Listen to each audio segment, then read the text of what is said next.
Hello aspirant. मैं स्वागत करता हूँ आपका अपने यूट्यूब चैनल लिटरेचर एस्पिरेंट पर। और हाजिर हूँ मैं आपके सामने एक नया ऐसे लेकर के, जो कि लिखा गया चार्ल्स लैम्ब के द्वारा, इम्परफेक्ट सिंपैथीज।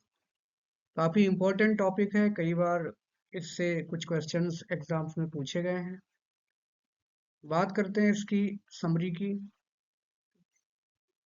सबसे पहले मैं आपको बताना चाहूँगा कि इसमें जो व्यूज़ चार्ल्स लैम्ब ने एक्सप्रेस किए हैं, वो आजकल के मॉडर्न टाइम्स में नॉट एक्सेप्टेबल हैं। इस वजह से आजकल के जो कुछ मॉडर्न क्रिटिक्स हैं, उन्होंने चार्ल्स लैंग पर कुछ रेसिस्ट होने का भी एक्यूजेशन लगाया है, आरोप लगाया है।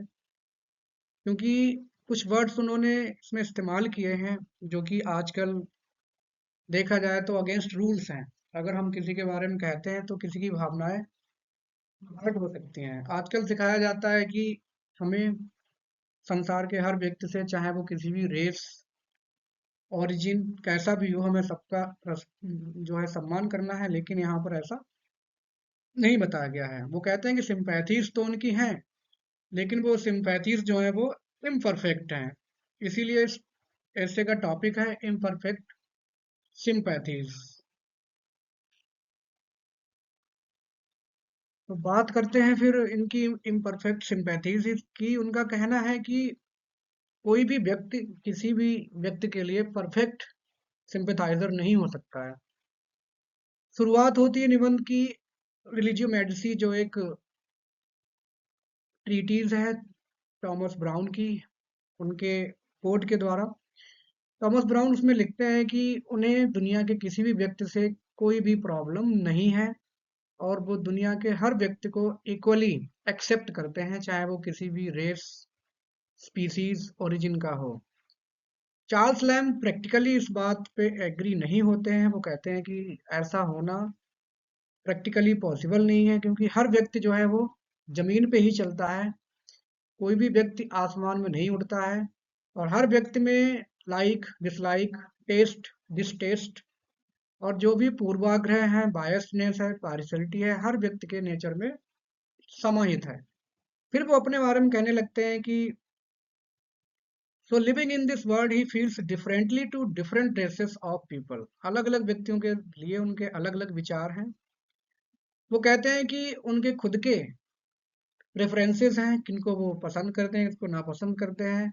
और he can't be a philanthropist every time with everyone. हर व्यक्ति को वो, जैसे विश्व बंधुत्व की जो भावना होती है, वो हर व्यक्ति के साथ हर जगह अप्लाई नहीं कर सकते। आगे वो कहते हैं कि उन्हें सबसे ज्यादा प्यार अपनी खुद की प्रजाति से है और किसी से नहीं है। आगे वो कहते हैं कि he can feel indifferently to all but can't feel equally to all. अलग अलग तो फीलिंग है उनकी सबके लिए, लेकिन हम हर किसी के लिए कहो इक्वल फील करते हो, it can't be done on practical ground. वो कहते हैं कि हाँ, लेकिन ये भी है कि अगर कोई वर्दी व्यक्ति है, योग्य व्यक्ति है, तो उससे वो दोस्ती कर सकते हैं। लेकिन हर किसी से दोस्ती करें, ये उनके बस की बात नहीं है। It is against his nature. आगे कहते हैं कि उनकी सिंपैथीज एक्सप्रेस तो कर सकते हैं औरों के लिए, लेकिन वो इक्वल नहीं होगी, अलाइक नहीं होगी। इसी वजह से उनकी जो सिंपैथीज हैं वो इम्परफेक्ट हैं, औरों के लिए पूरी तरह से परफेक्ट नहीं है। इसके अलावा वो एक एग्जाम्पल देते हैं जॉन हीवुड का एक प्ले है उससे, जिसमें एक स्पेनिश व्यक्ति अपने राजा को बस इसलिए मार देना चाहता है कि वो उससे राजा की प्रजाति, या यूं कहो कि वो दिखने में उसे पसंद नहीं है। It's example of natural antipathy. देखते ही जैसे किसी के प्रति एक खिन्न, या जो मतलब विचारधारा, ये यूं कहो कि मन खिन्न हो जाता है नेचुरली किसी के साथ, तो वही भावना उस व्यक्ति के साथ थी। जब वो पकड़ा जाता है ट्रायल में, तो यही कहता है कि मुझे ये पसंद ही नहीं आया। आगे वो जो सबसे पहली रेस की बात करते हैं वो है डच। वो कहते हैं कि उन्हें डच कभी भी पसंद नहीं हो सकते, और ना ही डच उनको पसंद करेंगे। और डच लोगों को ना पसंद करने का वो आगे एग्जाम्पल, या यूं को रीजंस भी देते हैं क्यों पसंद नहीं करते हैं। देखते हैं क्यों नहीं पसंद करते।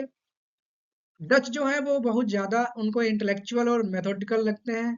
कि बहुत ज़्यादा एकदम जब भी बात करेंगे एकदम पांडित्यपूर्ण बात करेंगे, एकदम ज्ञानपूर्ण बात करेंगे जो कि उनको अच्छी नहीं लगती है।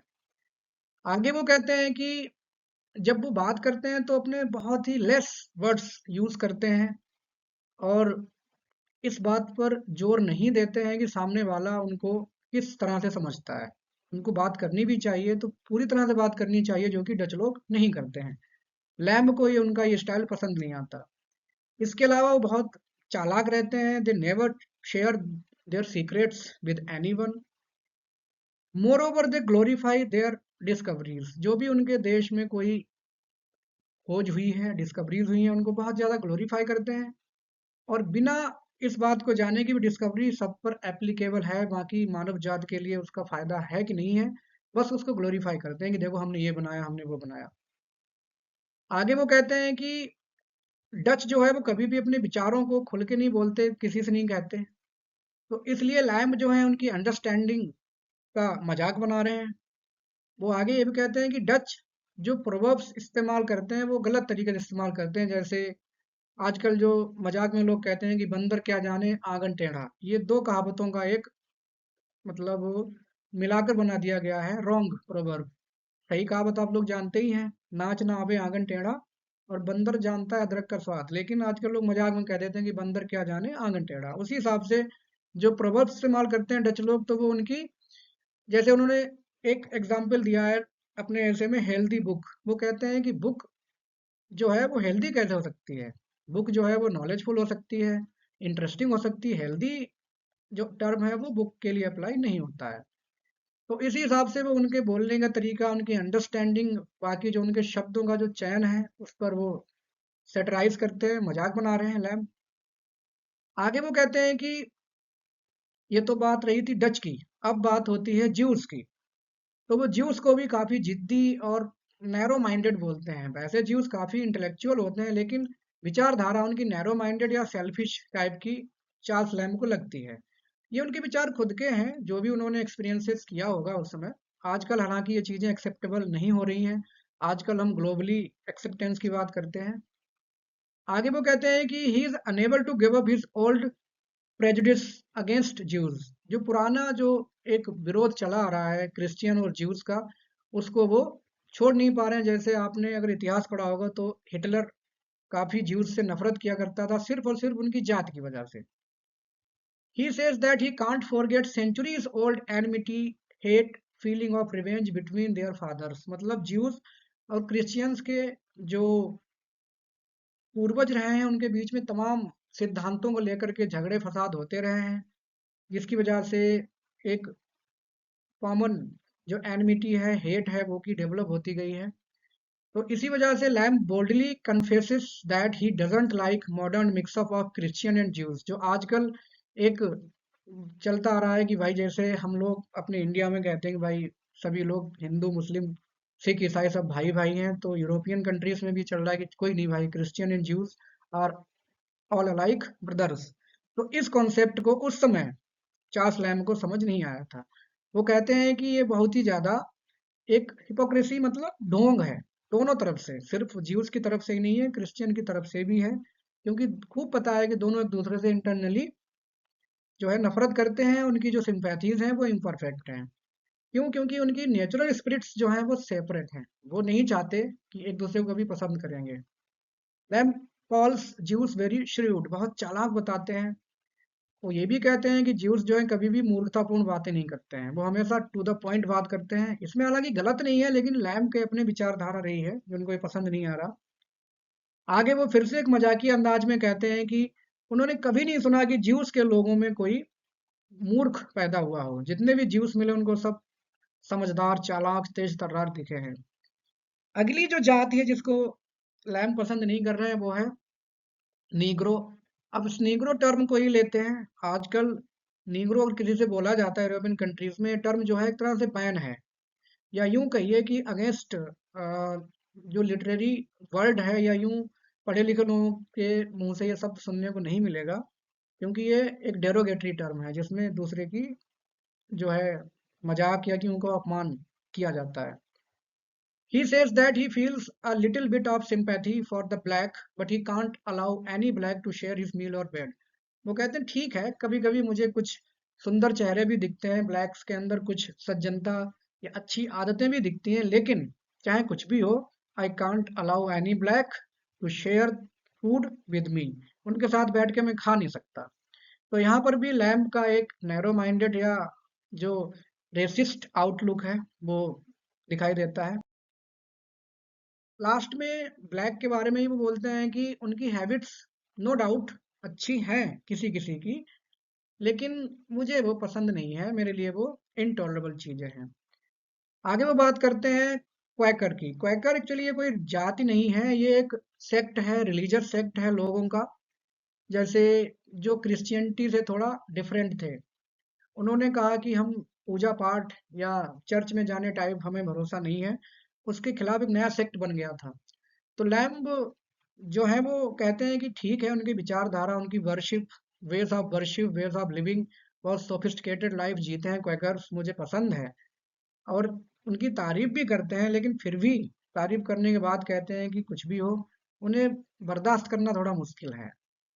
क्यों? क्योंकि लैम्ब जो है वो he is a person with humours, whims, likes for books, food etcetera. और जो क्वैकर्स हैं वो प्यूरिटन समझिए उनको, जैसे जॉन मिल्टन के टाइम पर जो उन्होंने प्यूरिटनिज्म एक आंदोलन था, उसी हिसाब से कि भाई किसी की एकदम सोफिस्टिकेटेड लाइफ जीने वाले लोग हैं, तो चार्ल्स लैम्ब को समझ में नहीं आ रहा है। वो कहते हैं जैसे कि क्वैकर्स जो हैं, मान के चलो एकदम पिछड़ी हुई जिंदगी जीते हैं। क्वैकर नेवर टेक्स एन ओथ। इसके अलावा बातचीत में वो कभी कसम नहीं खाते हैं, यूं कहो कि सत्य का हमेशा साथ देते हैं, हंसी मजाक नहीं करते। लैम्ब को ये सब अच्छा नहीं लगता। वो हमेशा क्वैकर्स जब बोलते हैं, they select very wisely the words they use in their language. Lamb doesn't like this habit. Lamb को ये भी पसंद नहीं आता। They take the things very seriously. They don't use funny और satirical words in their conversation. Lamb find this sincerity intolerable. अब देखा जाए तो कहीं न कहीं उनकी ये क्वालिटी है, लेकिन लैम्ब क्योंकि वो कहते हैं कि भाई मैं तो बंडल ऑफ प्रेजुडिस हूँ, मेरे पास बहुत सारी दुर्भावनाएँ हैं लोगों जातियों को लेकर, तो मुझे ये सब चीज़ें अच्छी नहीं लगती।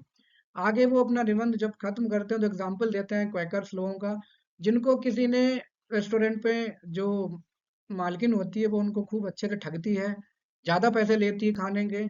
लैम्ब भी वहाँ खाना खा रहे होते हैं, वो भी साथ में अपने उनके साथ ठगे गए होते हैं। क्योंकि लैम्ब कहते हैं कि जब उन्होंने कुछ नहीं कहा तो मैं भी चलो इनका इमिटेट करता हूँ इनका वे। वो भी पैसे देते थे चुपचाप। एक ही गाड़ी में बैठ के जा रहे होते हैं, तो उम्मीद करते हैं क्वैकर्स अब तो कुछ बोलेंगे रेस्टोरेंट से बाहर आके, लेकिन क्वैकर्स में कोई कुछ नहीं बोलता। तो यहाँ पर वो मजाक में कहते हैं कि चलो मैं तो कुछ नहीं कह पाया, कम से कम इनमें से कोई एक फेयर से रिस्पॉन्स देता कि भाई उनको गलत किया गया। लेकिन वो इतने सिंसियर हैं या इतने ग्रेव हैं कि उनको किसी से बहस ही नहीं करनी है। They did not utter a single argument against that lady। तो ये this is the level of their sincerity, जो कि लैम्ब को पसंद नहीं है। इस निबंध में जो लैम्ब ने बोला है वो आजकल देखा जाए तो एक्सेप्टेबल नहीं है। आजकल हम बात करते हैं ग्लोबलाइजेशन की और विश्व बंधुत्व की बात करते हैं, जो कि उस समय उन्होंने इसमें नहीं की है। तो ये लैम्ब के खुद के विचार हैं। काफी क्रिटिक्स ने इन विचारों पे ऑब्जेक्शन भी किया आजकल, लेकिन ठीक है, इट्स ओके। ये उनके खुद के विचार हैं, हमारे लिए हमारे टॉपिक में शामिल है जिसको हमने पढ़ा है। उम्मीद है आपको पसंद आया होगा। पसंद आया तो आप लाइक सब्सक्राइब कर सकते हैं। Thanks for watching. मिलते हैं नेक्स्ट टॉपिक में किसी और निबंध के साथ। थैंक्स।